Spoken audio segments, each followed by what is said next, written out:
What is great in the state? It is the radio rock star, the radio rap star, your favorite DJ's favorite DJ, the fade runner, the voice of choice that makes the ladies noise, Mr. Damn. He does that too. And another guy with another catchphrase that I don't want to keep saying because I just got too many of them. So we just gonna do it like that. All right. Yeah. But you didn't say your name though. Oh yeah, I'm G Money. Yeah. G Money, duh.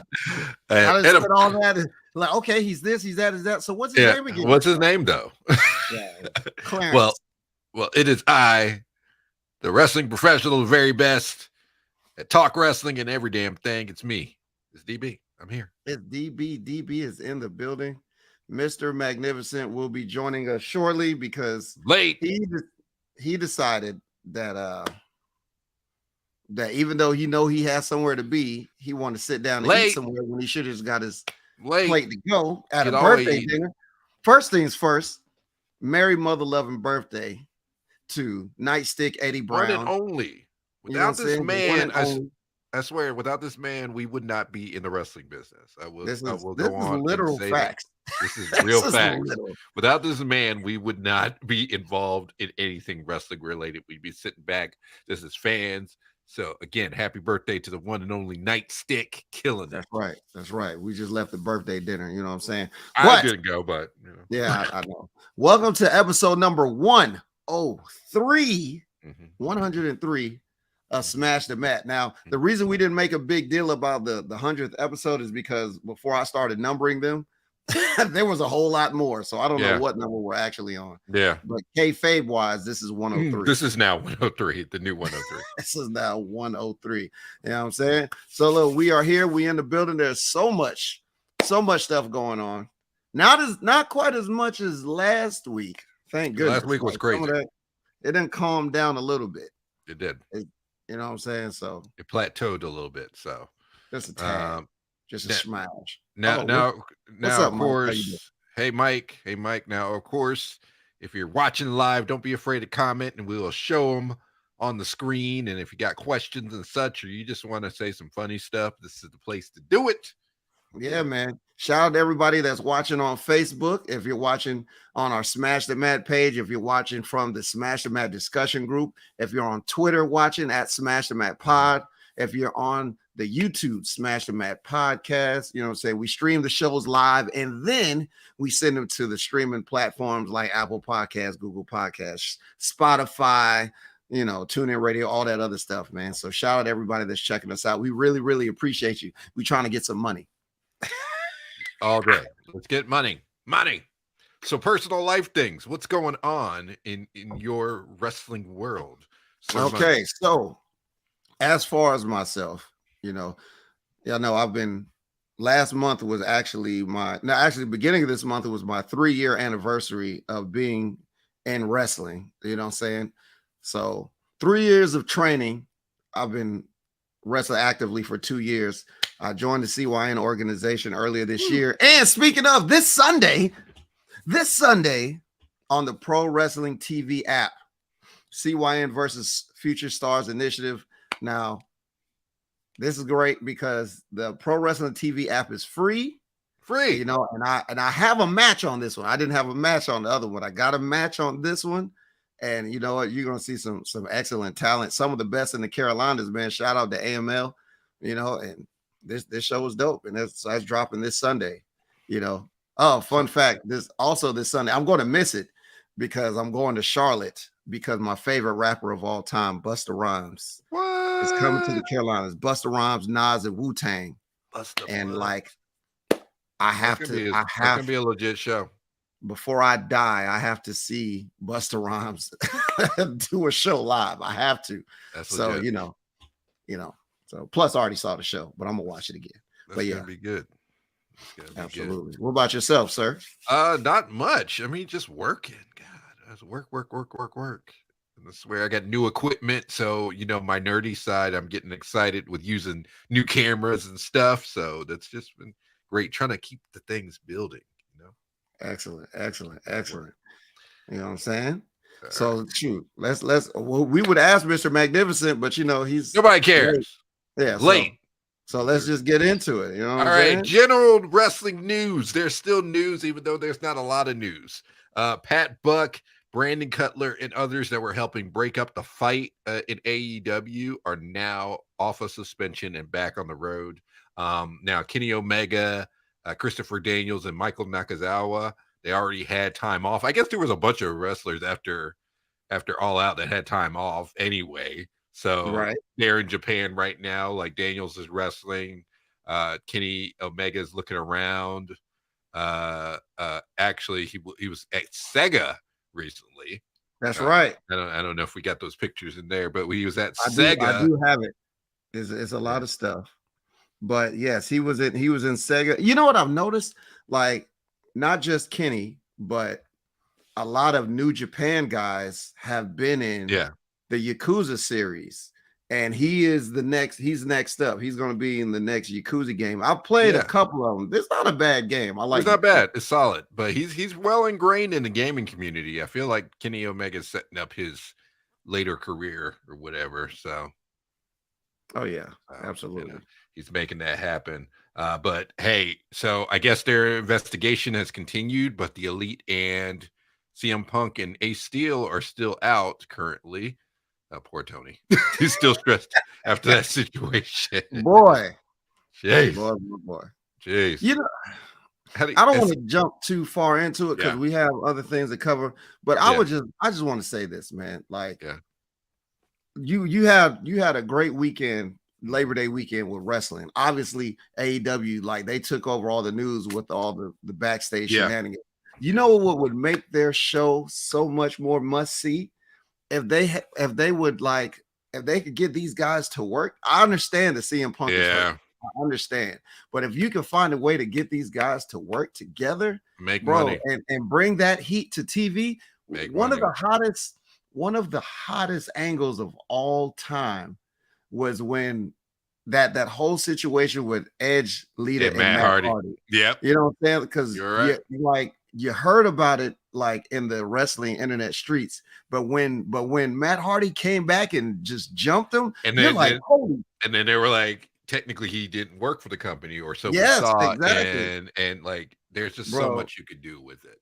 Exactly. And it's like if AEW could do something like that, like I know they're skirting around 1 million, but like they could hit their first show numbers if they could just make this heat work on TV. I understand. I think it's just a rough situation. Yeah, it's a completely rough situation. And I don't know if Tony's got I don't think he's got the guts to do it, like to push it. Like he wants to be everybody's friend, and that's not the best case in this situation. You want to win. That's how you win, man. That's how you win. I'm telling you. Eric Bischoff said it best. Controversy creates cash. So instead of walking over everything like nothing happened and trying to go the other way. No, bro, lean into that. I just know CM Punk is not the one that needs to get fired from the situation, even though people are calling for it. That would be the dumbest thing that you could do, would be let CM Punk go. I do think I am of the club of there doesn't need to be active wrestler EVPs. I think that's a terrible idea, and that bit everybody in the ass. So if it was just normal wrestler fight, they could have easily handled that. But the fact that their management, man, you just open up a can of worms. But whatever. Right. At least Pat Buck and Brandon Cutler, they're back to work. They weren't involved in that mess, which is good to know that they weren't active members. They were trying to break up the fight. So yeah, because I don't think they'd be let back to work if they weren't. So. This is facts. Yeah, I agree. What have you heard the rumor that they've sent feelers to the WWE? I think every wrestler does to an extent, just because contract negotiations, like they used to do that all the time between WCW. That's the thing. I kind of hate new wrestling fans. Like they irk me to no end, because I'm like, guys, this history repeats itself. This is nothing new. They used to do that all the time back then in the territory days. I'm about to say the territories were worse because they just straight steal somebody. Like you see it on you watch Young Rock. There's an episode where Rock's, I think it was his grandmother, was running shows, but her competition was paying much more and took everybody, and that's real. How it goes. That's literally how it goes. The wrestlers, no offense to wrestlers, but they out to make some money, so they're gonna do what they do. They care about number one. They do something strange for a piece of change all the time. I don't think Tony Khan understands that. I mean, that's why he's locking them in 6-year contracts, which is crazy. But these are wrestlers you're dealing with. They're about making some money. Like, facts. That's what you do. So we'll see what goes down with that. NXT Takeover is coming back. Supposedly, the Halloween Havoc is listed as NXT Takeover. If you see that logo, there's a little bit of a difference. We'll talk about it just a little later. But with Takeover coming back, that's good stuff. Look, y'all, you know how I feel, man. 2014 and 2019, NXT was like one of my favorite eras of wrestling. I know it's not going to be the same, but I'm going to be willing to give it a chance because I didn't give 2.0 a chance at all. I watched 2 episodes and I was done.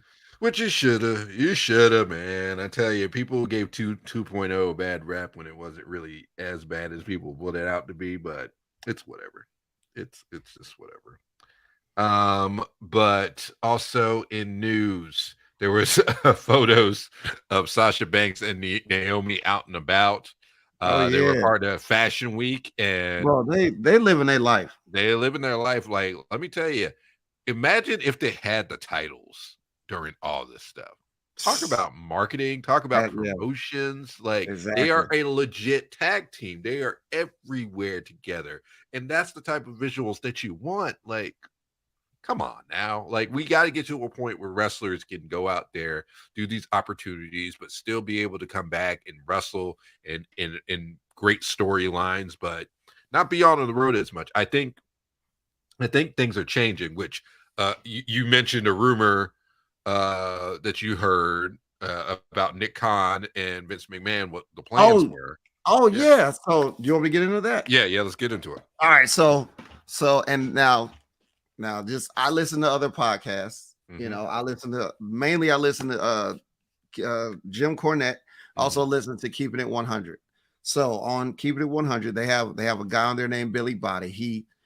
I don't like to call these guys journalists because they didn't go to journalism school. But like, dirt sheet guys, whatever. Dirt sheet guys. Billy Body's got some pretty good sources. So the deal was before like the whole scandal with Vince McMahon was going down. So during the pandemic, WWE realized how much money they were saving by not going on the road because of the fact that it cost so much for them to move the equipment, all the TV stuff and all the pyro makers and all that stuff. It cost them about between $250,000 and $500,000 to transport these things from city to city. So the idea was that they were going to stop hitting the road for Raw and SmackDown, and they was going to have a centralized location somewhere in Florida, probably Orlando. They was going to buy a building. They was going to dress it up, and they was going to do their Raw and SmackDown shows there every week. And then they was going to hit the road for the really big cities on Fridays and Saturdays, and and that's where they'd do their pay-per-views. But they saved so much money which is weird because they saved so much money during the Thunderdome era. They saved so much money, but they kept releasing people. You know what I'm saying? Like, so we know why though. Yeah. We absolutely know why.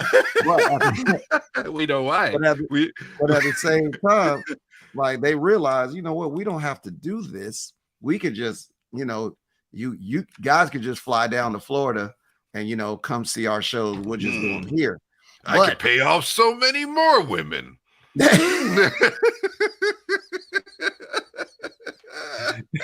And you want to know why? Good shit. I could pay off even more women. Vince, that's not why we need to save money, sir. Right. So many more. Sir, Triple H took over. He's like, we got so much money. He's like, we got a lot of money, guys. I can bring everybody back. Hey, look, that's what was best for business. Best for business, yeah. Yeah, and that's what he did. Like, they cut all those.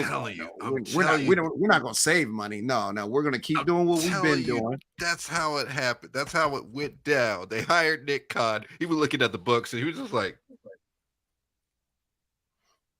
why are we spending all this money? But you know what? And here's another thing about that. When they brokered the Peacock deal, Peacock deal, they were supposed to pay. Oh man, I forgot the name of the company that he worked for.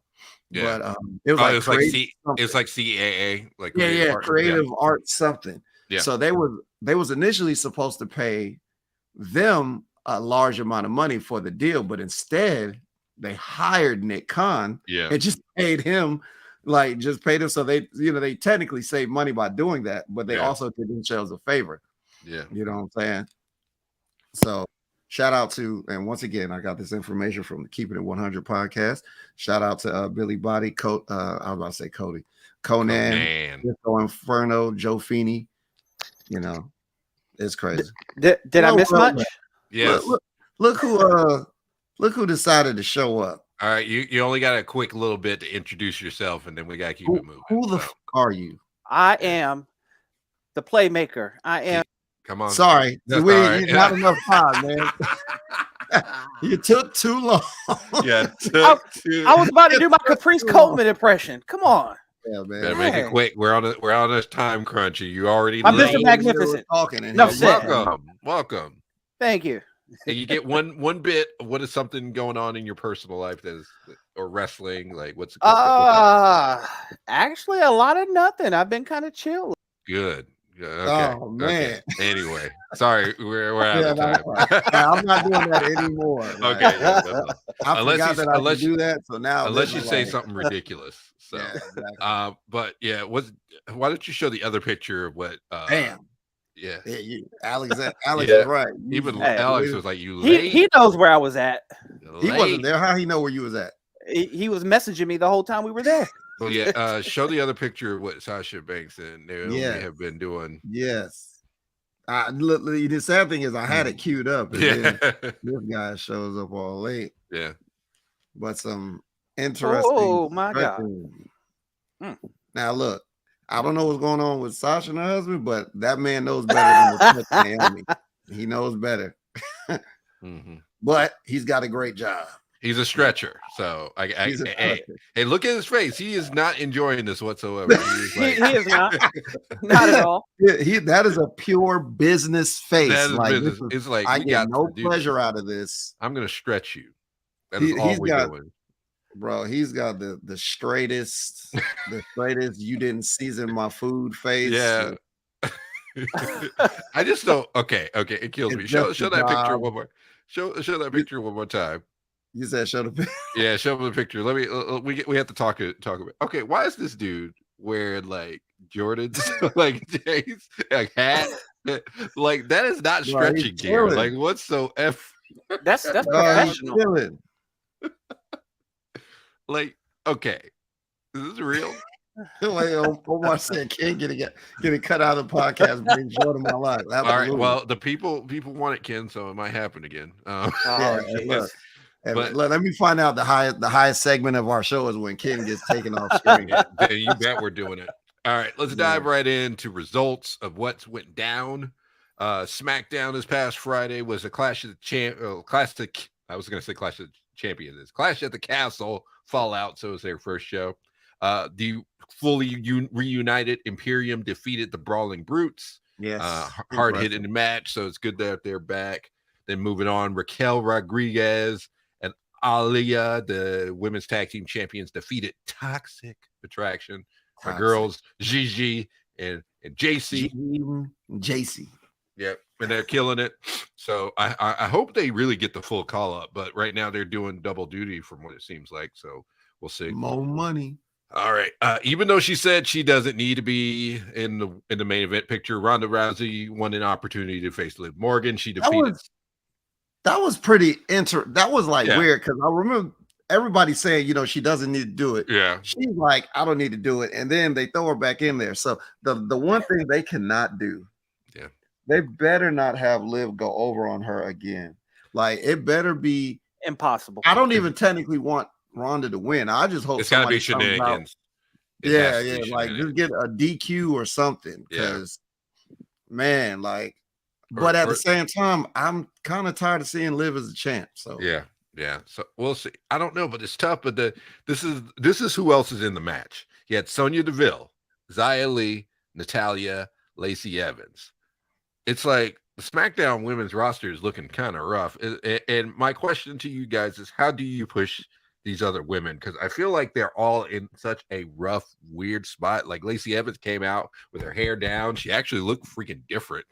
But like she's kind of doing nothing. At this point, you're gonna have to bring somebody back, like a past diva, to help build. But no, what about these ones that have been sitting? Like they've yet. Yeah, I mean, like I see what he's saying because Xia Li has been doing pretty much nothing outside of this tag team tournament. Most of these women weren't doing anything, and as long as Ronda, Shayna, and Liv are like clogging up, I hate to say clogging up, but since they're clogging up the title picture. What are you going to do with Natalya, Lacey Evans? Like, what do you do with like Sonya? At least Sonya Deville, she's getting a little bit of burn, but like Xia Li, like they pretty much. I knew this was going to happen. Yeah, but like they pretty much fumbled her from jump. Yeah, I don't even know what they thought. Like her, and then Shotzi too, who's floating around. Yeah, Shotzi too. Yeah. It's like what is this? Is like my thing. Like, why even call these people up when you know you don't have nothing for them? Like there was no reason for Shotzi to go up. They took her away from Ember Moon and and just sent her to and she did nothing.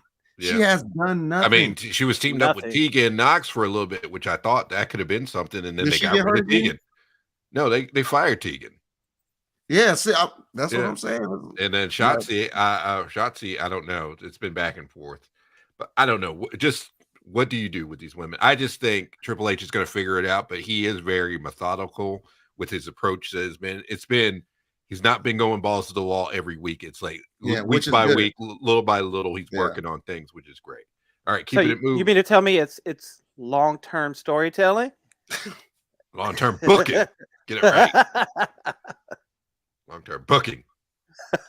But yeah. It's all right. Keeping it moving. Street Profits and Hit Row defeated the Maximum Male Models and Los Lotharios. Why are all the black people always getting paired up? Like, why are we doing this? All the black people. Why are we doing this? Now it was pretty funny when the Maximum Male Models were wrestling. The way they tagged each other is hilarious. They did like the finger touch, just like this, and then when they threw it, and they did like a shoulder block. Then they did blue steel. They both turned the camera like that. Okay. I knew that I was going to enjoy the Maximum Male Models when they started wrestling. I knew I was going to like it. Love it. And like this is the entertainment part. Like, yes, I enjoy watching them. Like, I don't care if they lose or win. They are going all in on the gimmick, and I love it. Now, what I did think was interesting is on WWE.com they had who was Max Dupree. He was talking to them, and he basically did a reference to LA Knight. So, yes. I feel like he's going to get split from them, and which I think is fine. Like LA Knight is a good mid card character that you could use right now on either roster. So we'll see. That's right. So throw a little bit of Magnum, yes. Like I say, leave this act together and let them go all in. Like it is entertaining. Keeping it moving. The one and only Braun Strowman beats up the Alpha Academy, and he's got a new theme song. A new remix to his old one, which I like. Yes. Maybe it's been so long since I heard it. So. No, they updated his song. Well, he came out to his original one on Monday, but on Friday. Oh, okay. Yeah, so they changed it up. So I didn't hear it. I wasn't paying attention. Yeah. Now the main storyline of SmackDown: Solo Sikoa officially joins the Bloodline and with Sami Zayn, and Drew McIntyre, of course, was pissed off after he lost at Clash due to the assistant. So they got into a fight, and it led to the main event match, which was McIntyre versus Sequoia, which ends when the screen changed black and white, and Karrion Kross chokes out Drew. So it was a pretty. I felt like it was a basic episode of SmackDown. It was like, yeah. But they ended it with heat though. They ended the episode with heat. They ended the episode. The last thing you're thinking about is, darn you, Karrion Kross. What's gonna happen next? Drew McIntyre is gonna kick your butt. Not Drew. Not Drew. Not Drew.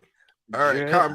Conversation topic. If we could show that tweet from WrestleVote. Yes.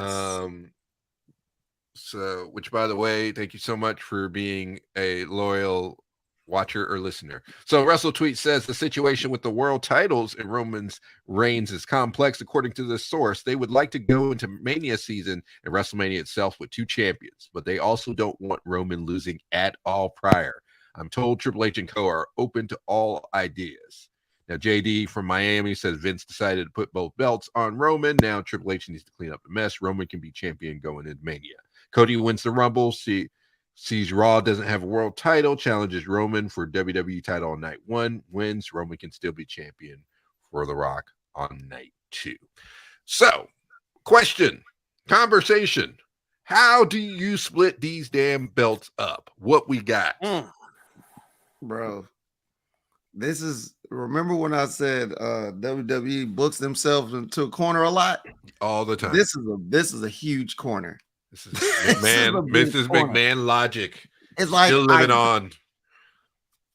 And Mr. Magnificent, I was saying, pre WrestleMania season, I repeatedly told you, man, I hope they don't unify the belts. I hope they don't unify the belts.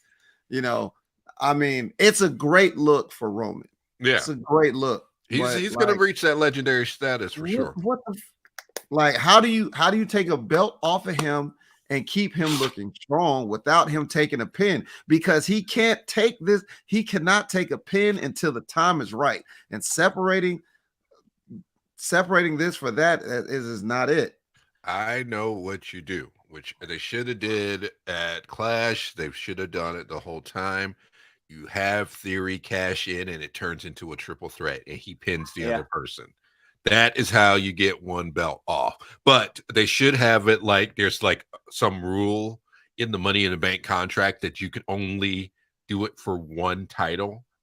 Like they add it in, they mention it later that actually the Money in the Bank is for one of the world titles. So whatever one he pins or chooses, then you're good. So that's what I think they should do. Because that was the same way that Seth won the world title. He cashed in and it turned into a triple threat. They should do the same thing. And Roman ate the pin. Nothing happened to Brock.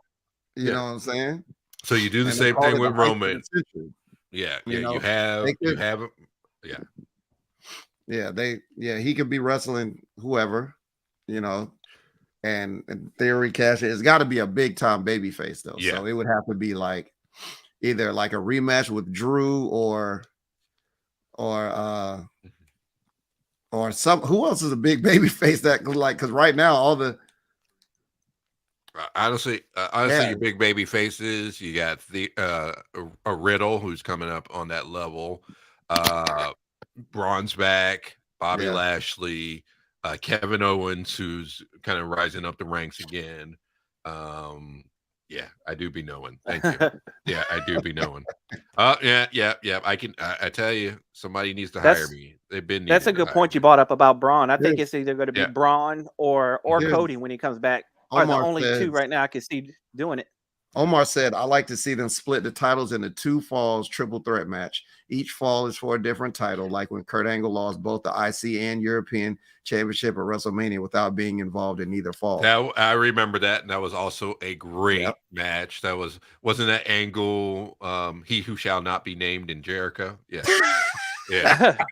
Yeah. I remember those days. Yeah. He said, he who shall not be named. Yeah, no, I refuse to ever say that name again, for obvious reasons. But hey, that's what you do. Speaking of which, there are some things that we should do, and that is talk about our lovely sponsor. Oh, man. So, speaking of sponsors, let me tell you. Look, because and I'm talking directly to you, Mr. Magnificent. Hey, I'm listening. All right, especially since you were late because you were eating. Yeah, especially because since you were late, I'm gonna direct this strictly to you. Now, look, I know you are happy with yourself. You know what I'm saying? But and I know you're about to get married soon. You know what I'm saying? What you should do, is get yourself real sexy for the lady. You know what I'm saying? And the way that you're gonna get yourself extremely sexy for your lady is by why do I always lose my banner? Bam! You go to www.freec3.com. That's FREEEC3.com. Use the code STM for 20% off for life. What he's going to do is he's going to make you a personalized meal plan. All right. Now you could choose how many times a day you eat, whether it's 3, 4, 5, 6, whatever, and they'll make you a plan. Matter of fact, same thing with the workout plan. You know what I'm saying? They ask you questions like, hey, are you a beginner working out? Are you advanced? Are you intermediate? How active are you? You know what I'm saying? And after you give them all the information, they will tailor a workout plan for you, just like they did for me. And you know what? Since I've been on freec3.com, between I think this is my 4th or 5th week, but I had my in-body test done, I think 2 weeks in. Well, no, actually I had it done when I started. And 2 weeks later, I was up 6 pounds of muscle mass. I was down 2.7% body fat. So I almost dropped 3% body fat. You know what I'm saying? The muscles are coming in a little bit more. You know what I'm saying? So make sure, all I'm saying is you're looking to make a change in your life. And I'd like to announce that I have officially signed up. What? So I'm intrigued to see what's going down. I'm nervous. I'm intrigued, but I'm ready to, free the what did we say? We said we said you control your diet. You control your diet by smash. Wait. No, we said control your nutrition. That's it. Control your nutrition by smashing the diet. And I saw a comment asking if it's expensive. It's actually not. No, it's not. Especially priced. Especially with the STM. Put that code in, and it's free for life. Oh yeah. Question: where do I sign? It is not free. It's 20% off for life. Yeah. No, I said free because it's freec3.com. See, I'm already doing. I'm asking I'm trying to kill 3 birds with 1 stone. Right. Freec3.com, 20% off for life. Right. 20 or 25. 20% off for life. That's STM is the code. That's right. Do it to it. So show it one more time, just for the people, because we got some people asking. Yeah, see, that's what happens. You shouldn't have removed it, because I usually just read it.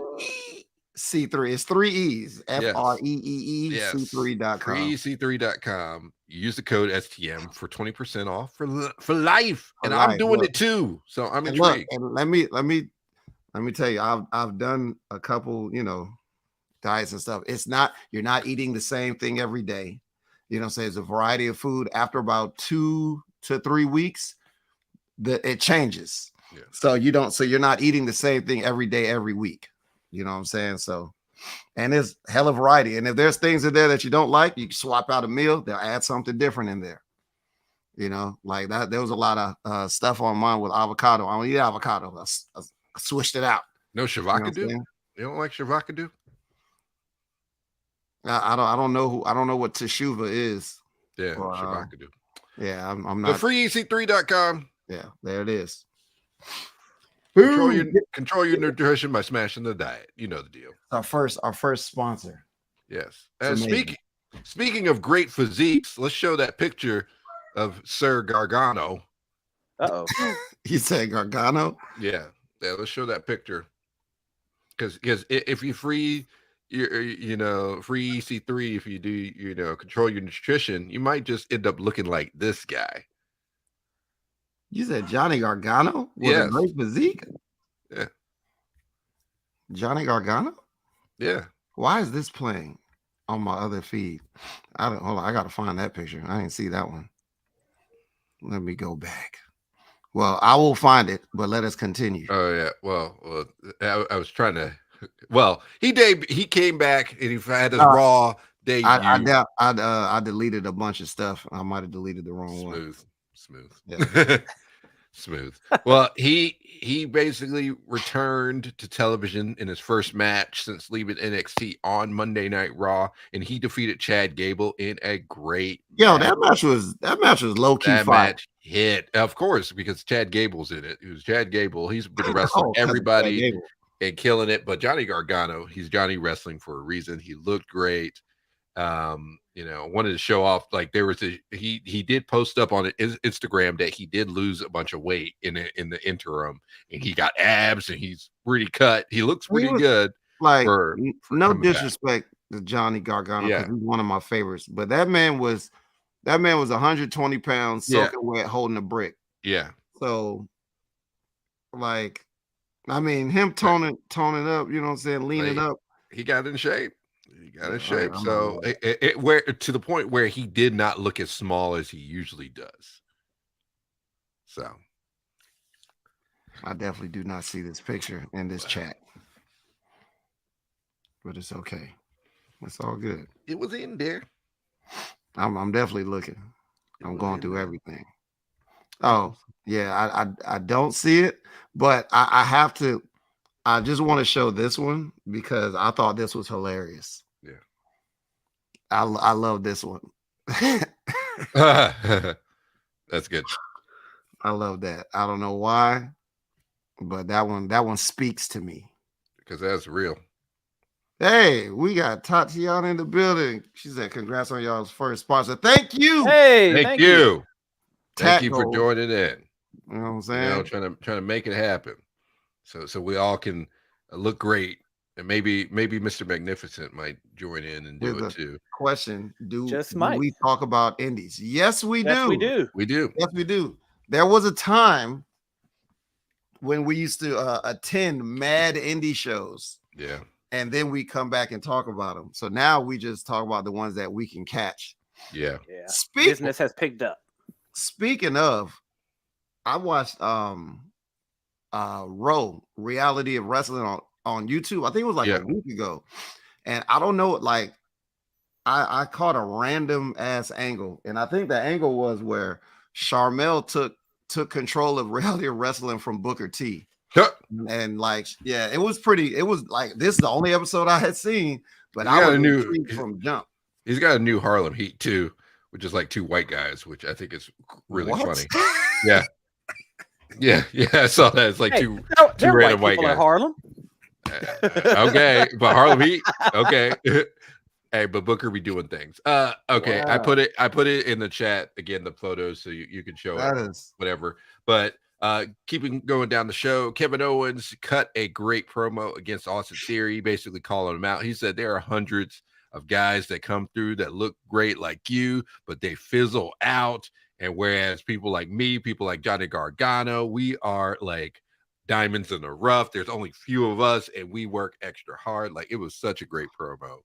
And he basically went in. It was a really good promo. He went in on Theory. They got into a fight. Theory was bleeding. And I think Theory is kind of reaching that level where we might take the guy seriously. I don't know. Also, Omos is back finally. He defeated Nash Marazi and Ryan Toombs via pinfall. Of course, those are just scrubs. He beat him up. Like, I think they're doing a good job of rebuilding him as a threat, which you should have did to begin with, had him just beating up people. Like, that's how you build monsters. Just like they were doing the Veer before they. Yeah, and I think Veer will come back around way too. Off. Fear the Veer. Yeah, don't worry. Triple H has got plans for everybody. He's like, I'm not. He's going to utilize every person. Dexter Lumis, who has been great. I don't think he's wrestled yet. The Miz was doing an interview in his house with Maurice, and then they left to go somewhere, and Dexter Lumis was in their house. which I love what they're building. They're building this story. Like, he is such a great Raw character. Like, that's the type of character for Monday Night Raw. Like, he would have been insane in the Attitude Era. Oh my God, yes. He would have been over as he would have been so over. He's like over like he is over now. Like, he's been great. Like, I still love the cage match where he was just laying on the ground staring up and bit. Bro, like one of my favorites. Yeah, I love that. Love it. Everything has been perfect. Like, pitch perfect. But the big thing that happened was the women's tag team championship match. Dakota Kai and Io Sky of Damage Control finally defeated Raquel Rodriguez and Alia to win the women's tag team championship, which is a big thing because you think Dakota Kai didn't have a job like not long ago. And then she came back and now she's anywhere. Now she came back. She held strong and she was like, let me wait it out. And now she's on Raw and they are killing it. The She-Eeld is killing it right now. Not the She-Eeld. It's the She-Eeld. The She-Eeld. Yeah. So follow up. Bianca Belair faced off with Sonya Deville in an open challenge and beat her for the women's title. Damage Control tried to beat her up, and Asuka and Alexa Bliss ran in for the save. So for some reason we're keeping that going. I don't know why. Yeah, that was okay. Now, main event storyline. Seth Rollins opens the show. And he was like, I need to go for belts. I need to go for things. And Riddle was like, I'm not finished with you. So they get into a fight. I'm not finished with you yet. Yeah. So it leads to Finn Balor and Damian Priest of Judgment Day trying to get Riddle to join. You know, Damian Priest bringing up their history of being friends. You know, and if you know about Riddle, you know, he likes trios. But that's another story. Yeah. But he said no, and it leads to Finn Balor defeating Matt Riddle in a match. Rollins attacks Riddle after. Dominic Mysterio. I would say Guerrero. I would say Guerrero, and I'm serious. We know who his we know who his real daddy is. Cut Conan's a promo. godson. That's what Conan's godson. Yeah, he cut a promo. Fair assumption. He got sick of the disrespect from Edge and everybody else. That's why he turned on him and his dad. And he says Ray never wanted to get to know him. And he said for someone so small, his shadow was so huge. Like, he's like, you didn't tell me what I wanted to do. You didn't teach me what I wanted to do. Rhea Ripley, of course, whispering in his ear, you know, secrets and things. Like, yeah, she put it on him. So, you know how to go. That's got to be the illest mixtape of 2022. Right there. Yeah. It's called All for Poppy. You know.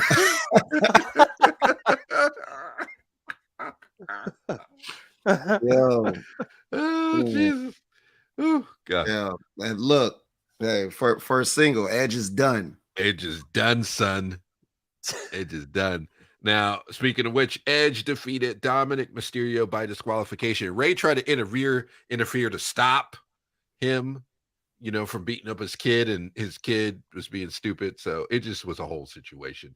The Judgment Day take out Edge, and now he is out. Out for some months. Took him out too. Yeah, he's out. Like, for some months. Yeah. It was like a strain. It was like something strain. It looked broke. It did. It was pretty vicious. But Judgment Day. Well, I have to say, man, they did that to perfection. They did. Like, they did. Yes, we know it's a work, but they had the angle.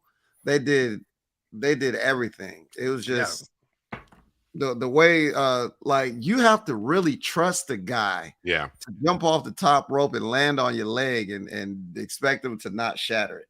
Like, I have to give everybody props in that angle, man, because like I was watching it and I was like, I'm thinking to myself, would that be me? I don't know. I mean, can I give props to the build of Judgment Day? Like, since Triple H has taken over, they've been winning. Been a little iffy, they've been building. Like they are a legitimate threat. Like, Finn Balor has been winning matches like consistently, not lost one since Judgment Day has taken over. I'm just saying, I'm loving the build, and I feel like it's just consistently building up. Like it's awesome. And let me tell you, a new threat is bandana Balor.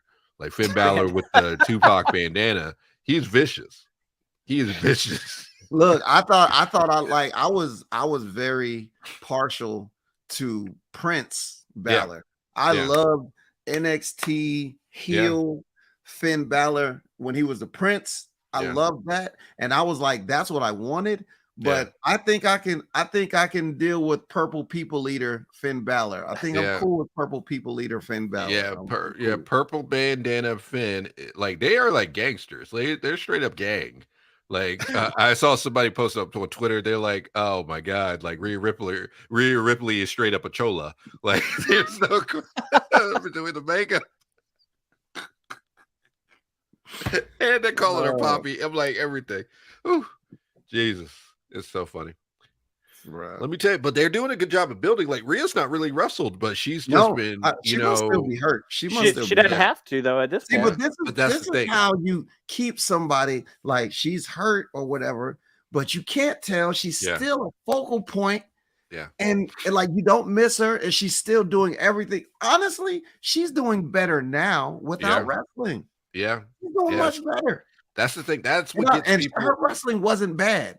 She was actually pretty good. Like, but the fact that you're building character so well, you're building character, you're being entertaining. Like that's the difference maker. Like, now one thing I did want to mention is that next week on Raw, Seth Rollins is facing off with Bobby Lashley for the United States title. If you're gonna say his name, you gotta do it right correctly. Oh yeah, Seth Franklin Rollins is facing off with Bobby Lashley for the U.S. title.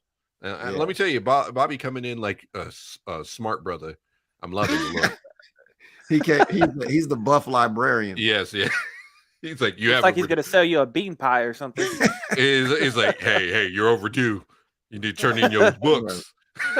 Bobby Lashley, he looked like a guy. He like a guy that walks around neighborhoods asking people about their extended warranty on their vehicle. See, Bobby Lashley looks like that substitute teacher that used to be locked up, but now he's coming back for the hood to teach the kids how to live better lives now.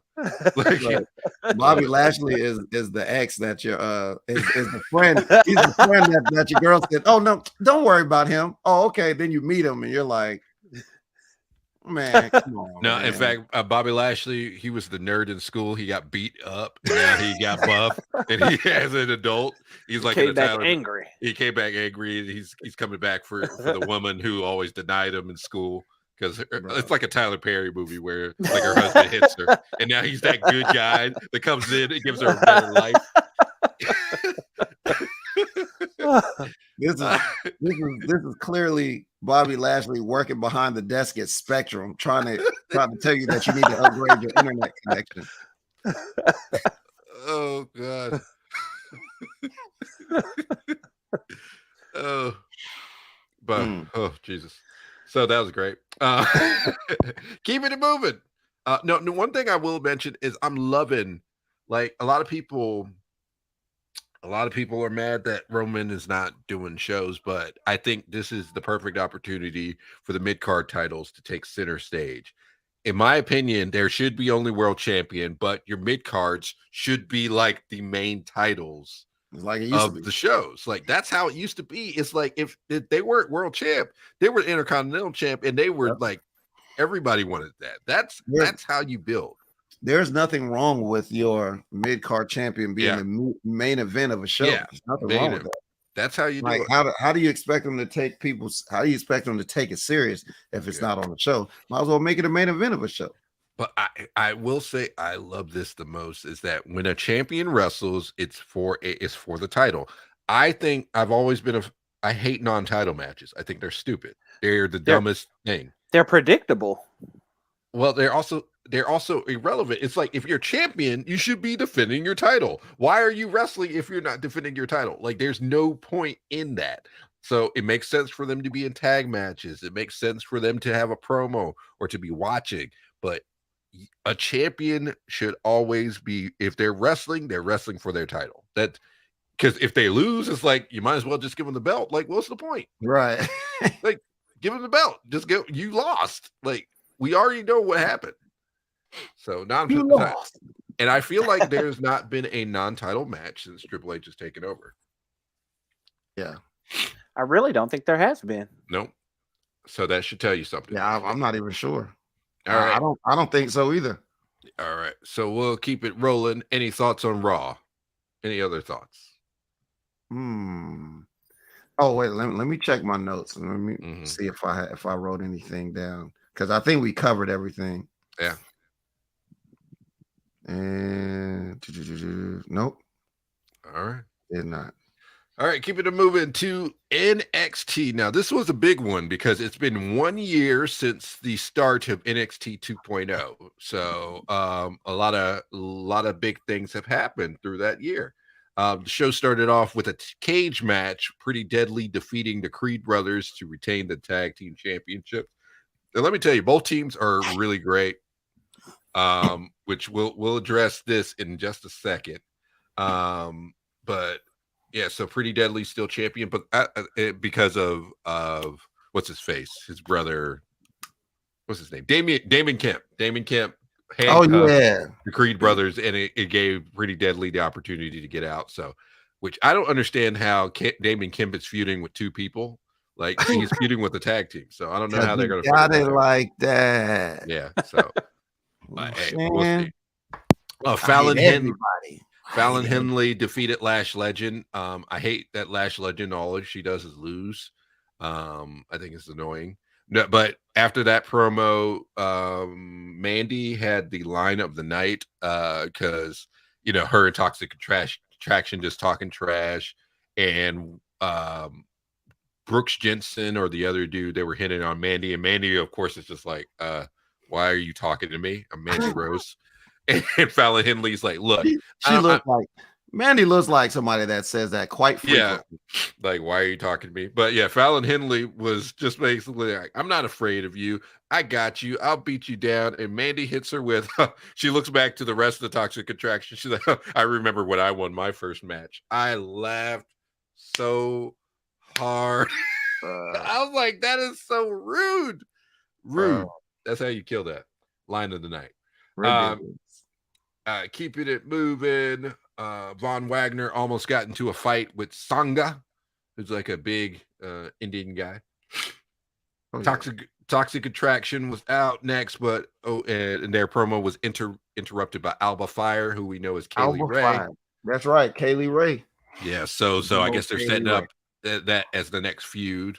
Of course, Mandy is like reaching high levels as NXT Women's Champion. She's almost going to beat Charlotte's record for holding the title the longest. So that's on track. Al3, what is good, my brother? What's going on? You know what I'm saying? Cora Jade hated on the whole NXT Women's roster. Like, she ran down the whole roster and just clowned all of them. There's nothing I love more than a good hate session. I love and that's her gimmick, is hate session, a good roast session. Yeah, being a hater. Like, it's such a simple gimmick, and it works. Like, if you sit and just hating on people, like, you came out there like, yo, your wig is crazy. You wearing a lace front. You know what I'm saying? Your titties are uneven. Nah. No, but you know what I'm saying? On Twitter, though, they're going in on each other. Her and the one who wears the onesie. What's her face? Oh, Kim. No, Kim. It's Kim Chu, right? Yeah. Oh, no, Wendy Chu. Wendy. They're going in on each other. She was like, she basically said that she clowned Wendy Chu, and Wendy Chu went, "Hey, you need to stop arching your back so much." Oh no, she was. They go in on each other on Twitter. You ain't got no ass. Yes, they go in on each other on Twitter. She said you got a smooth back. Oh no. Now here's a new wrestler who debuted. He is the super diva Quincy Elliott. And he defeated a developmental talent. We should have a picture of him in there. It's a big boy with a Quincy Elliott. Yeah.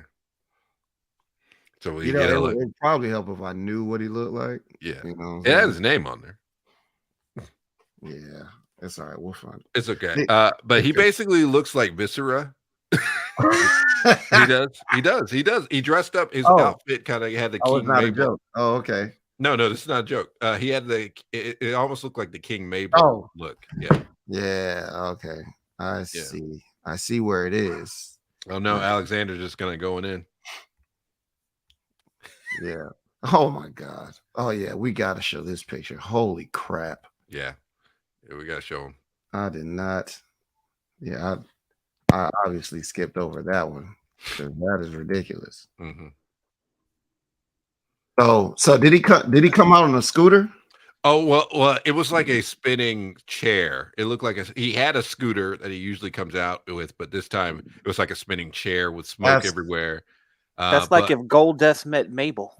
Yeah, that's essentially what it was. It's like Goldust, Mabel, and it just goes to show Velveteen Dream's never getting his job back. Because this kid, I'm not gonna lie, it was entertaining. The kid can actually wrestle. Oh, good. Well, I'm glad for that. Yeah, he could actually wrestle with the character, so I feel like that's gonna really be good. But they compared it, and yes, his outfit was kind of modeled after Mabel, but he also said it was like Mabel, Kanye, and like Lady Gaga all mixed together. But he's the super diva. So there you go. He was the back. Magaye. Yeah, Magaye. There we go. Our fourth host is here. Right.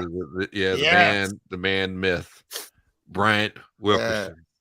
Yeah, we gotta have him on one night. We're gonna have to. But he's usually on the road, so safety first as always. But yes, definitely the ones.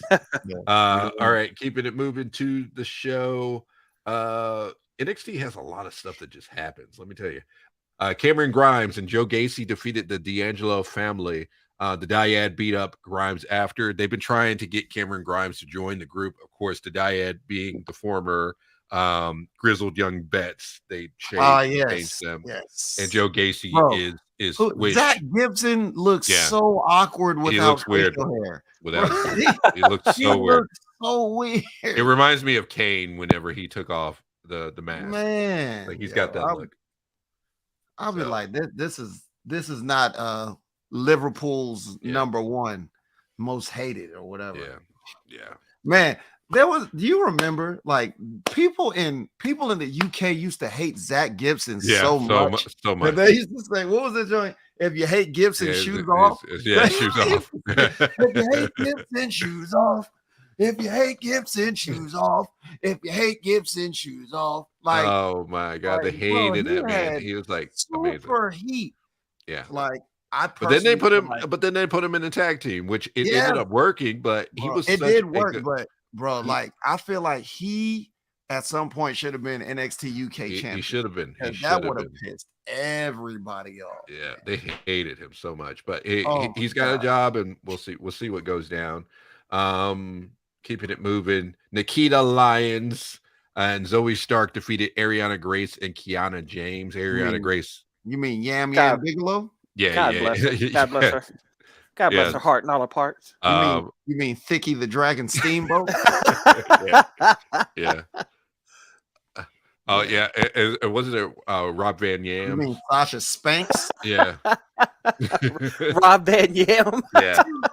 Yeah.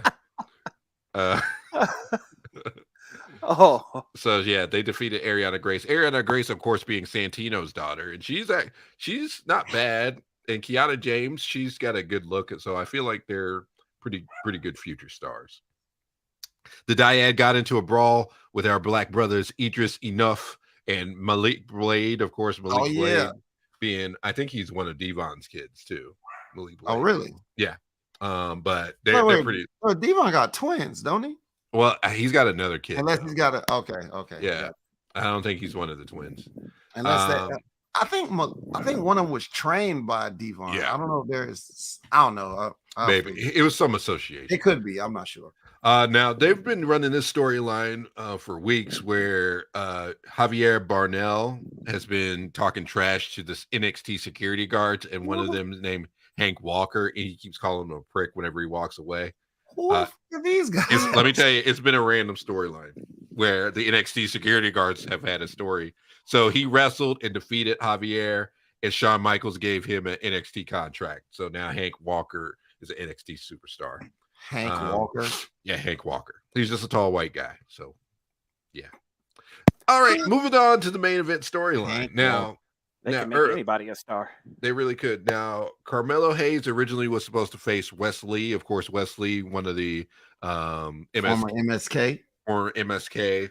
He got beat up by Trick Mello, and then it goes to the main event. Mello's talking trash, and out comes Solo Sikoa. He came out and defeated Carmelo Hayes, so the bloodline now has the NXT North American Champion. Come on now.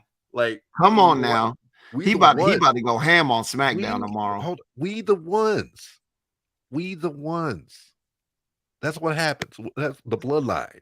That's we the one. Now the only one who's slacking right now on gold is Sami Zayn. So Sami better come with it, like, cause bro, that's crazy. That's all I mean. They showed a person look like they were crying. They're like Sami realizing that he has to go after Walter, like for the Intercontinental title or Gunther. Sami, this is in your future. Yeah, yeah. That's in your future. You're dead. Next week on NXT, Tyler Bate is facing off with JD McDonough or Jordan Devlin for the #1 contendership for the NXT Championship. Yeah. Braun Breaker was named the #1 star of 2.0, but the main thing was the big change at the end of the episode. We saw this whole video package, and it showed the old 2.0 logo, and it changed into this. Yeah, all right, so now this is the new NXT logo, and a lot of people, like Mr. Magnificent, were saying it's black and gold's returning. Yep. No, because that's clearly white and gold. White. It's black and gold. What else do you see? Black and gold. What else do you see? It's white and gold. So you gotta treat Mr. Magnificent. If Johnny has 6 apples, 6 apples. Let me tell you. What other color do you see? Wrestling fans irk me. Let me tell you. Wrestling fans irk me. Pay attention. Clearly, we're at 3.0. Clearly, things are changing. We're in a new world. Good Lord. Yeah, this is gonna be interesting. Yeah. NXT. So NXT is good, and it's going to be great to see what comes with this new change and stuff. So this new look, I'm excited. So we'll see what comes. Oh yeah, this is going to be interesting. Facts though. Oh man, what color do you see, boy? Any other thoughts with the E before we keep it moving? Why did we not have any Nikita Lyons pictures like that? That's a travesty. Why don't you get some? Yeah, producer. Producer doesn't work from home anymore. Look, I'm gonna tell you. Look, because when I feel like it's time for that, I got pictures of that. Okay, I got pictures of that. Yes. I got pictures of that. Where now you at? I got pictures of that. And every time, just know, every time you see this image, that's the image that should come up. Yeah, that's next. That's always the proper response. Oh yeah, show this one. Show that comment. And I do it. I'm gonna read. Cut the shit, Magnificent. Cut the shit. Cut the shit, Magnificent. Love it. Right. Love it. Speaking of which, AEW happened last night. It did happen. It did. So All Elite, the Tournament of Champions continue. Jon Moxley defeated Sammy Guevara to move on to the finals. Yes. MJF talked trash, and then he brought out his best friend since age 19, Stokely Hathaway. Of course, they go way back, and explained that Stokely has a new group called The Firm, which includes Lee Moriarty, W. Morrissey being the former Big Cass, the Gun Club, and Ethan Page. And they all set their sights on different titles. Lee Moriarty wants that ROH Pure title. Gun Club wants the tag titles. Ethan Page wants the All Atlantic title. So I guess we just kind of got set up of what the new direction they'll be going in. I was fine with the promo, except I just felt it ran a little too long. It did. It went like probably 4 minutes too long, bro. Yeah. Like that was just, and I get it. And Stokely Hathaway's, he's saying, I'm not a manager, I'm not a talent agent, I'm just a friend. You got what I need, but you say I'm just a friend. Whatever. Okay. Now I'm a fan of Stokely Hathaway, but let me ask you guys a serious question. Is he entertaining to you on AEW? No, I don't think he should have left NXT, but I think that's me. He's hit and miss with me. It just, and I know he's great. Yeah, I know he's great, but I don't know. I'm not. I think it made sense. It would have made sense if this is what he would have came back and did first, but the fact that he's still with Jade too, I think it's just they're doing too much. Yeah, they're doing too much with these managers having multiple people. And I'm all for managers. I love managers. Yeah, I do too. But you could have got somebody else. There has to be a purpose though for a manager. Yeah, because this is like we're just all over the place. Yeah. Now, like you're saying, but I do expect good things from this group because this group, there's a bunch of good workers in this group. Talent. Stokely Hathaway, he can work the mic, and then MJF, he doesn't need anybody to talk for him. He can do what he needs to do by himself. So we'll see how this works because this is an interesting take on a table. So like they've already announced that MJF is going to utilize them until he doesn't need them anymore, and then they'll go their separate ways. So it's technically not his stable, but they're working for him in a way. So it's interesting. And Bryant says it's too many managers and stable and factions in AEW. I'm not. It's not. He's not wrong because, like, to me, I feel like from jump they tried to adopt the New Japan thing, New Japan style, because there's 11 of them in New Japan. But the good thing about New Japan is they don't have dedicated TV, so like every show they can do whatever they want. This is different. You know what I'm saying? Yeah. But we'll keep it moving with the show. Jungle Boy defeated Jay Lethal in a solid match. Powerhouse Hobbs defeated Matt DiMartino. Ricky Starks came and beat him up after and busted his lip, which that feud continues. Swerve in Our Glory defeated the Lucha Brothers for the AEW Tag Team Championship. Why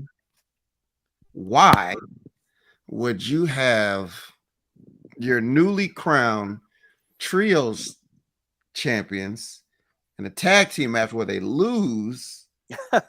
And maybe they were just trying to be double champions like Pac was, but they didn't. Like that's what they said. Okay, I was about to, because that was the reason. Like you could use any other team, in this situation. Yeah, they were trying to strike. I just really like the Lucha Bros, and I just don't like them losing for no reason. I agree. They were just trying to strike while the iron's hot. So. Dr. Britt Baker, DMD, and Serena Deeb, the Professor, defeated interim AEW Women's Champion Toni Storm and Athena. Now, what happened was Jamie Hayter came out, took the chair out of Britt Baker's hand, stared at her, and then hit Athena, I want to say, and that's what led to the win. There's still some issues between Hayter and Baker after she did what she did all out. So I said I was sorry. Yeah, she kept apologizing. So we'll see. And then why do they have interim champions? Like, because they're stupid. It just irks me. There is no such thing as an interim champion. Either you are or you aren't. Exactly. It's stupid in boxing too. It's stupid in MMA, just so you know. The only reason they do it is usually because contract negotiations fall through. So it's stupid. It's different. So in the main event, Bryan Danielson, the American Dragon, defeated Chris Jericho to advance. And now, first time he's ever done that. Yes. So now it's going to be Blackpool Combat members, Bryan Danielson versus Jon Moxley for the AEW World Heavyweight Championship. Now CM Punk owns the Bucks in the background. Exactly. So once again, we're in a situation where the hottest guy in the company is hurt. You just had Jon Moxley win the interim, AEW World Championship. He united the belts, and then he lost them. And then there's another tournament. He was supposed to be on vacation, but because CM Punk is hurt, he can't defend. Well, even if he could have defended, he'd have got suspended anyway. So now it comes down to this. It's either Jon Moxley or Bryan Danielson. Who do you put the belt on, and why is it Bryan Danielson? You answered your own question there. It should have been Danielson. If Danielson would have beat Page, we would have never had any of these issues. You're right, bro. Look, like when you really sit down and think about it, all this drama started when Adam Page and CM Punk had their feud, and Adam Page, he decided to go into business for himself and run down CM Punk and that promo, and shit went downhill from there. Like that promo, that was the genesis of all this stuff. It's the genesis of everything. It started there. You know what I'm saying? So had Bryan Danielson, like you could have taken the belt off of Page for Danielson, and people would have been fine because at the time, I believe Bryan Danielson was working a very, very good heel gimmick. He was hot. He was working a great heel gimmick, and that would have been the best. And you could have the critics could have said, "Oh well, AEW's putting the title on former W, whatever, bro." Like you put the title on the hottest guy. That's the hottest guy. You would have did that, and then you know what would have been way better than Adam Page and CM Punk? Bryan Danielson and CM Punk. Such a great match. Come on, man. We were supposed to get that at WrestleMania in the main event, and we've still yet to get that match. It's like it always happens. You could have done that. But Danielson's the right choice. That would have been a great feud. It would have. Danielson versus CM Punk. What? It would perfect. This is like easy, bro. These stories write themselves, but they wanted to do what they wanted to do. He wanted to say that in hindsight, but still, like, come on, man. No, when they had their match, I wanted Danielson to win. I was like, he should win this match, and they didn't go with it. And I still think that was a terrible mistake, and I'm usually right. So, all right. So coming up to Grand Slam, the matches are Moxley versus Danielson for the world title, Swerve in Our Glory versus The Acclaimed, round 2 for the world tag team titles, Toni Storm versus Britt Baker versus Athena versus Serena Deeb for the interim women's title, another 4-way. Pac is taking on Orange Cassidy for the All Atlantic title.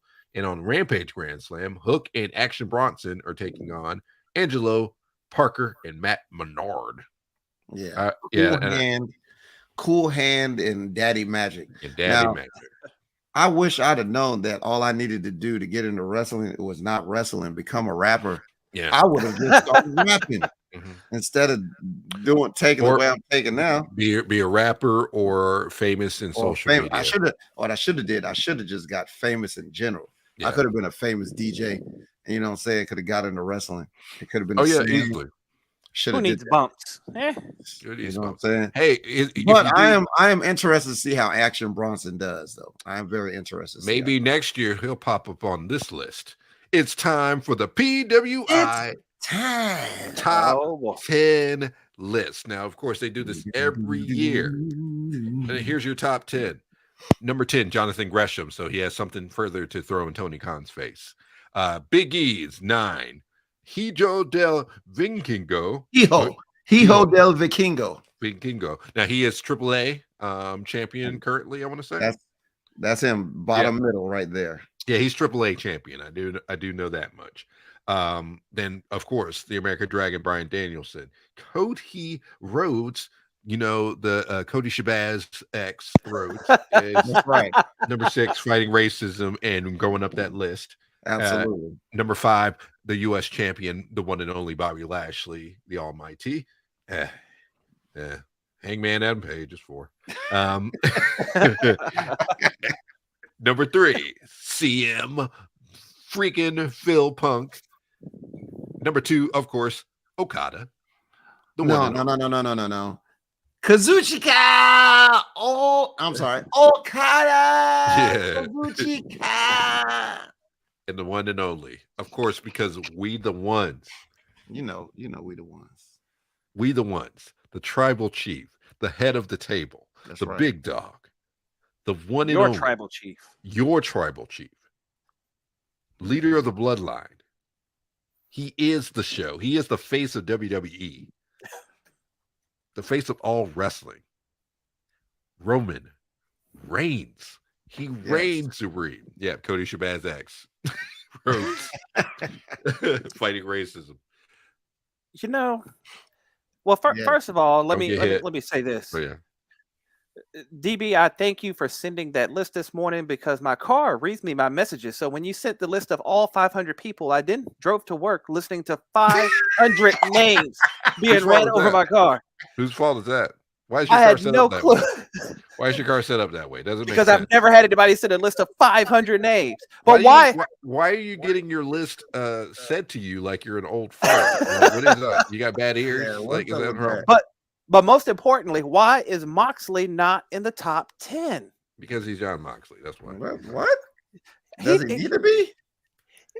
I mean, does anybody need to be technically? I mean, well, first thing, let us discuss. First off, let's see where PWI 500 is like three people's opinions. I forgot their name. Yeah, it's their opinion, and I think they base it off of Pro Wrestling Insider, right? Or Pro Wrestling Insider. You know, they have their criteria. Now, John Moxley's number 12. Yeah. You know what I'm saying? So 11 through 20 is Shingo Takagi, John Moxley. 13 is Matt Cardona. 14, Josh Alexander. 15, Hiroshi Tanahashi. 16, MJF. 17, Seth Rollins. 18, Adam Cole. 19, Kenny Omega. 20, Drew McIntyre. So 12. I mean, bro, look. Also, all I'm gonna say is, it's not that I don't think that John Moxley's a good wrestler, but after some of the stuff that I've seen from him, I feel like he put himself lower. Well, so you talked about the criteria. His promos are super legit though. Yeah. Like the promo last week that he cut, like even Jim Cornette was like, that was the best promo that he's heard. Yeah. Like it was a great promo, like no question. You know what I think put him lower? You know, I think put him lower. And I hate to say this, these dumb GCW shows, death matches. Yeah, that's what did it. Yeah, those that's probably what put him lower. You know, because you don't know, because we don't know. Remember, this is these people's opinion, so we don't know how these people feel about death matches and stuff like that. You know what I'm saying? So if it was strictly AEW, maybe he would be top 10. According to PWI, the criteria includes. Holy crap! Wait, before you continue. Yes. Are you sitting here and telling me that the producer's doing research? Oh my. Yes. Oh my! I gotta remove myself. I'm just gonna go to sleep. What? Oh, come on! Don't do that. Really? Oh, come on. Did not see that coming. I did not see that coming. I'm bewildered. I did not. Anyway, I only got one thing to say, and look, he ain't even said nothing. Did not see that coming. The criteria includes win-loss records, championships won, quality of competition, major feuds, prominence within the company, and overall wrestling ability. Quality of competition and wrestling. That took him down. That's why. You know, that's all I'm gonna say. Like, and there's no disrespect to GCW, because like I have no problem with GCW. If I can go to another show, I will. But you know, it's like if all let me find that top 10 list again. When you look at this top 10 list and you start talking about quality of competition, where is that list? There it is. Okay, so Roman Reigns, he's only wrestling in WWE. Okay, Okada is wrestling kind of, I won't say everywhere, but between New Japan and AEW. CM Punk, strictly AEW. Hangman, strictly AEW. Bobby Lashley, only WWE. Cody, WWE and AEW. Danielson, the AEW, WWE. Hiho, AAA. Big E, Jonathan Gresham. Jonathan Gresham might be doing something on the Indies. Well, no, but usually his matches are great because he's got what is the name of that joint? Terminus. Yes, he's got Terminus going on. But so usually his matches, you look at quality of opponents. Yeah, you're looking at quality of opponents, man. It can knock you down a peg, especially if you're wrestling guys that maybe everybody doesn't know. You know what I'm saying? And Jay White, he was 23 on the list. That was Mike asked. Oh yeah, my bad, Mike. I didn't. He's 23. Yeah, he's 23. Yeah. So matter of fact, just for the sake of argument, 20 through 30. 21 is Moose, 22 Chris Jericho, 23 Jay White, 24 Josh Alexander, 25 AC Mack, the IWTV heavyweight champion, 26 Braun Breaker, 27 Will Ospreay, 28 Sammy Guevara, 29 Zack Sabre Jr., 30 Mike Bailey. Don't know who that is. Yeah. Isn't that unless his name is unless that's Speedball. I'm gonna say that's Speedball. Yeah. Yeah, Speedball Mike. Yeah, I know who that is. Yeah. So solid list. Now it's come to that time of the show where we give our hot takes. Now the way that hot takes work is these are our predictions. They could come true, they could not come true, but these are things that we think are going to happen sooner or later or just in the future. And we could either reflect on something we talked about today, or it could be a new one that we haven't even mentioned. Who should start?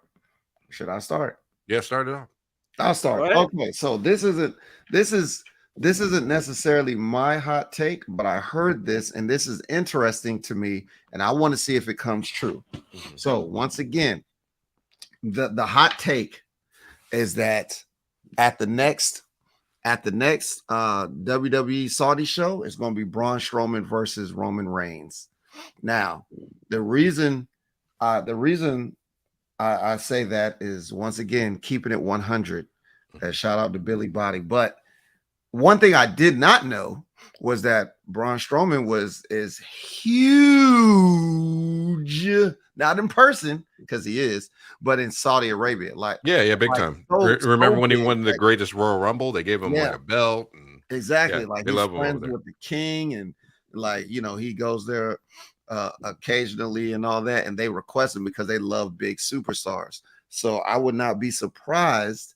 So if this happens, that I know Billy is about, if this happens, that I know that all the BS that I heard about him is probably false. You know what I'm saying? But Braun Strowman versus Roman Reigns at the next Saudi show, which should be in October, right before Survivor Series. I think. I could be wrong, but probably it'll be before the end of the year. And so that's my hot take. So I have one that y'all probably shut off my camera for. Oh God, it's a hot take. But I think it could happen. Roman Reigns goes into WrestleMania as the champion against The Rock and loses the belt to The Rock. To The Rock. Because, he doesn't, granted, he wouldn't be able to be there full time, but neither could Brock Lesnar. You know? The Rock? The Rock. I could see him wrestling The Rock. Losing to The Rock, there is absolutely no reason, especially with the word that Triple H isn't going to be using part-timers like that. It'll probably be a one and done situation. I can't see him losing to The Rock. And then if he loses to The Rock, who beats The Rock? Because The Rock ain't gonna be around. True. You know what I'm saying? But neither was Lesnar. Lesnar wasn't around like that. But he was though. But think about this. Brock Lesnar, he beat the Undertaker streak, right? Everybody's like, man, what the hell? And then he was super dominant, and that's when he got the belt a little bit after, and he had a damn near year-long run with the belt and all that stuff. Did he show up? He wasn't there all the time, but Brock Lesnar Brock Lesnar was already here. Did he need to beat the streak? He didn't need to, but it pushed him even further up. It did. You know what I'm saying? See, I think really what I think people misunderstand about Brock ending the streak, they needed to give Brock a reason to instantly get a world title shot. And the easiest way would be the easiest way would be him to end the streak and also to establish him as that guy. Like he could come and go whenever he wanted. Like that established his schedule and made sense because Brock he ended Undertaker's streak. He can do what he wants. So it pretty much. Yeah. You know what I'm saying? Which I also agree this might happen. I think they might do that situation with the Royal Rumble again, where the Royal Rumble's for a title like they did in previous years with Roman, but we'll see. Because Triple H won it that year that Roman was in the Rumble defending the title, which the only other time they did that was with Ric Flair when he won the WWF title. Right. Yeah. I think they've done it twice? Only twice. Roman was the second guy to have to deal with that, and he lost at the end. So I want to comment on, like Bryant says, Taker said he wanted Brock to end it. Bro, you know how many people were supposed to end the streak? Like the streak wasn't even supposed to last as long as it was not. Taker even offered it to Orton at one point. Yeah, exactly. Man. So Taker wanted a lot of people to end it, but nobody wanted to do it. I think they had to talk him into doing it because nobody wanted to do it. Yeah. You know what I'm saying? Like honestly, Edge could have did it one of them years too. Yeah. I think only a few people didn't have a chance of doing it. Like Batista didn't have a chance of doing it. So, but absolutely. I think if it was CM Punk, he'd still be with the company today. But that's a different story. Now, my hot take about that. My hot take is that one of the members of the Elite will be leaving AEW. Now, I say one. It's not going to be. It's either going to be the Bucks are leaving or Kenny, not both. That's what I think is going to happen, and that's my hot take, and I'm sticking to it. Wait. Before you do that, I want to see this comment. I hate that Brock argument because that was right after the end of Okada's record run with the IWGP title. Brock defended the title more than Okada and in less time. Yep. But not one person said that about Okada. Well, on the flip side, Okada still wrestled more. The one thing is Okada didn't defend the title that much, but he was wrestling, which was weird because they did a lot of matches, and New Japan is weird because they'll have the champ wrestle all the time. But they'll never defend the title until the big event. But they're also never in one-on-one matches. Yeah, I'm about to say they're always do the tag 5-on-5s, the 4-on-4s, the 3-on-3s, the 2-on-2s. So I don't know. That's the hot takes. So you say one of the Elite will be leaving? Yes, one of the Elite will be leaving. I didn't say multiple. I didn't say the Elite. I think one of them will. In my opinion, what I think is, I think the Bucks will leave before Kenny does. So that's me. But if it were me, I would say Kenny needs to leave while he still can, while he's still healthy enough, especially after coming back from that injury. He needs to go to WWE before his career is done and make a crap ton of money. I just think that would be the smartest play. But that's whatever. That's neither here nor there. I personally still think Kenny would have been bigger a couple years ago if he joined it instead of going to AEW. I low key feel like this is kind of like the AEW run, kind of and look, I was a huge Kenny Omega mark. Oh, we remember. We remember. I was. I forget on these guys' nerves about how good Kenny Omega. Check out previous episodes of Smash the Mat. You will see what we're talking about. The end of the year specials we had, bro. You couldn't tell me. You couldn't say anything negative about Kenny Omega, especially Kenny or Will Ospreay. You couldn't tell me nothing about those guys. Then AEW started, boy, and the honeymoon phase was over, and it just. It did not hit the same. Nope. I don't know if just like the talent in Japan, if he just wrestles better with guys in Japan or what, but like I am not nearly as high on Kenny as I used to be. It's one of those things where, you know, him being a worker and then now being a executive, it changed things. Like, you know, that changed things up, and now he's not the same. Yeah, I don't know. Oh, one other thing I wanted to bring up, and this right here, very interesting fact. AJ Styles in 6 years has wrestled more matches in WWE than 11 years in TNA and Impact. Yeah, well, TNA wasn't traveling like that. Like, so that's I think that's the big difference. WWE travels way more than everybody, and so you do get some more reps in. I do think it's time to chill out on the live event schedule. I do think it is, because you especially pay-per-view days. I don't think they should be wrestling on pay-per-view weeks or pay-per-view days. I don't understand that. In my opinion, wouldn't you want people home watching the show rather than at a live event during the same night? Yeah, that's awkward. Like, I never got I never understood on that. a show. How do you counter program yourself? Yeah. I think that's one of those leftover dinosaur things. Like, I get it. This is how guys make a lot of money, but give them more money. Give them more money to not work as much and let them heal their bodies, for Christ's sake. Well, in I guess in defense of that, if there is a such thing, WWE at this point are not really worried about ratings per se, especially when it comes to their pay-per-views. They're really not. Just simply because they have that deal with Peacock. So the only thing they're concerned about is content. That's all they need.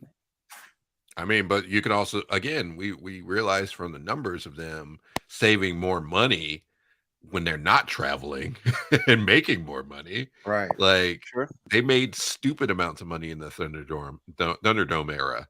Because they did. And that's what I'm saying. Like, you know, the whole Thunderdome era, they didn't have to move the equipment. They saved $500,000, $250,000. They only changed the arena, actually. So they were probably saving about $1 million, but maybe between $500,000 and $1 million every week, because they didn't have to move all that stuff. Because when you think about it, anytime WWE comes to town, what do you see? Mad trucks. That's a lot of trucks coming through. You got to pay a lot of staff. That's a lot of gas for your ass. You know what I'm saying? There's everything that goes into all that. You know what I'm saying? So I understand, you know, if they were struggling, you know what I'm saying, that I could see them doing that. They're nowhere near struggling. So I mean, I don't know why they would try that, you know, but yeah, there was only more money, always want more money. They only changed arenas twice in the Thunderdome era. Like, it was between those three, and then they were at the Performance Center. Other than that, like, that was it. Yeah. So that was so super. Since I missed the first portion of the show, I have a question. Have we touched on anything about Ricky the Dragon Steamboat yet? No, no, but we're also out of time anyway, so we got to wrap it up. Let's get on out of here. You want to let him? What do you have, real quick? Yes, real quick. Ricky the Dragon Steamboat is coming out of retirement November 27th. That's right. Ric Flair did it, so Ricky's got to do it too. November 27th, Dorton Arena, and tickets are on sale today. So if you want to see that, that is crazy. You know that. You want to know what else is crazy? What's that? Woo wings! Yeah! Woo woo! Wings! Legendary flavors! World Championship wings! Woo! Woo wings! Yeah! Woo! That's right. Wings. Because why not? Why not? Maybe we can get Ricky the Dragon Steamboat. Maybe he can tell us where Woo Wings is and how we can get some. Yeah. You know what I'm saying? Maybe he might know the secret. But where can they find us, guys? So if you see the banner at the bottom, once again, shout out to everybody that's watching on Facebook, Twitter, YouTube. You see the banner at the bottom. We have the Facebook page. It's called Smash the Mat. We've got the Facebook. We've got the Facebook discussion group, Smash the Mat discussion. Look, every single well, I'm lying. Not every single wrestling show, but the major wrestling shows, I'll put up a thread in there. So we want to talk about the show. We can talk about the show and Smash the Mat discussion. Okay. Also, we have the Twitter page, Smash the Mat Pod. We've got the YouTube Smash the Mat Podcast that has barely any subscribers, but we're working on it. Yes, we're trying. Absolutely. And the IG at Smash the Mat Podcast. You know what I'm saying? Oh God, yes. The Dragon's last match with his opponent is Flair, bro. Flair's gonna sneak in. He's gonna be. You thought I was gone? You thought I was gone? No. I had my last match, but I had to be here for his last match. Yeah, exactly. Not the same. This one doesn't count towards my last match. Yeah, this doesn't count because it's his last match. Absolutely. Woo wings. Other than wings. Other than that, once again, I'd like to remind everybody, to catch your boy in action this Sunday on Pro Wrestling TV. You know what I'm saying? CYN versus Future Stars of AML. That's coming out at 8 p.m. And even if you miss the premiere, it's okay. Download the Pro Wrestling TV app and you can watch it anytime. Anytime, Penny. You can see other shows like Women's Wrestling Army, and they've got New South Wrestling. And some AAA shows. Yep, AAA is up there as well as the other CYN shows. So you know what I'm saying? You don't want to miss out on none of that, dog. You know what I'm saying? So yes, I think it's time to we're excellent on that. Absolutely. Are you trying to talk? Yo, dude. Can you hear me now? I'm sorry. So first off, you're a producer and you can't even work the microphone. Didn't you used to work in radio? I did. I worked with you. How are you a wrestler and a radio personality, and you can't cut the promo because damn mic is I got a way to fix it. Don't worry, you'll never remember a thing.